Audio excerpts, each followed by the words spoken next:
Mister मामला case क्या है? जज साहब, मुझे इस बजरंगी से बचाइए। ये पूरे रास्ते भर मुझे गदा से कूटता हुआ लाया है। जय श्री राम। लाश मनुष्य पर जाता है तो पहले मुंसतिर मर जाता है। और ये तीर इसने खुद लिया है। कैसे? जज साहब, इस कटघरे में जो खड़ा मुजरिम है ये अपने आप को लेखक बताता है। ये कुछ ऐसा लिख गया जिसमें इसका असली चेहरा दिख गया। पर जज साहब, कानून हमें विचार अभिव्यक्ति की आजादी देता है। बुरे एवं संकीर्ण विचारों की अभिव्यक्ति नहीं होती जज साहब। मैं तो कहता हूँ आप इसे मेरी शरण में दीजिए। मैं इसका अभी मानसिक उपचार कर देता हूँ। तो हिंदी अच्छी बोल लेते हैं। मेरे वकील बजरंगी झंडपुरा में रामलीला का आयोजन करते हैं और यही नहीं, श्री हनुमान जी का किरदार भी निभाते हैं। जय श्री राम। जय जय श्री राम। पर मुंशती ने आखिर ऐसा क्या लिख दिया? मेरे वकील बजरंगी ने मुंशतीर को रामलीला की स्क्रिप्ट लिखने को कहा।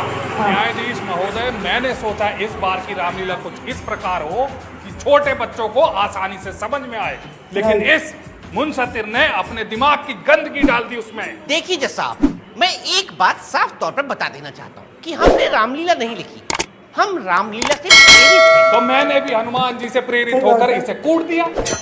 इसने इतनी अभद्र भाषा का प्रयोग किया उसके अंदर कि अगर रामलीला देखने कोई आए तो अपने कान फोड़ दे। ये इसे फोड़ दे।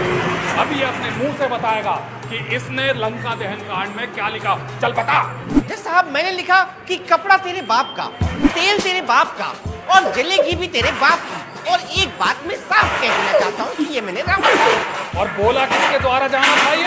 हनुमान जी को। और इसने अपनी मनगढ़ंत रामायण लिख के मुझे सौंप दी और अब ये मुझे सफाइयां दे रहा है। पर जज साहब, आप ये भी तो देखिए कि ये आम हिंदी की बोलचाल के शब्द हैं। ये बाजारू, फूहड़ और टपोरी शब्द है, ये हिंदी नहीं है जज साहब। और अशोक वाटिका के दृश्य में इसने संवाद लिखा कि तेरी बुआ का बगीचा है क्या। देखिए जज साहब, देखिए, आप खुद देखिए, ये दोनों मुझे दबा रहे हैं। ये तेरे फूफा क्या गलत है क्या? अब ये आप किस प्रकार की भाषा का प्रयोग कर रहे हैं? ये अभद्र है। क्यों? चली ना। देखा जब साहब, आपके मुख से निकली हुई अमर्यादित भाषा को ये खुद सहन नहीं करता है, तो इसको कैसे लग गया कि हनुमान जी के मुख से निकली हुई अमर्यादित भाषा को मेरा मौकिल बजरंगी सहन करेगा। पर जज साहब, एक बात मैं फिर से साफ कह देना चाहता हूँ, ये भाषा मैंने बच्चों के लिए लिखी। और यही भाषा तो अपने बच्चों से ही बुलवाएगा, है ना? इसका बस चलता तो सूट मंगा से आइटम सॉन्ग करवा देता खड़े खड़े, और इससे अगर पूछते तो कहता वो तो राक्षस नहीं है। आइडिया अच्छा है।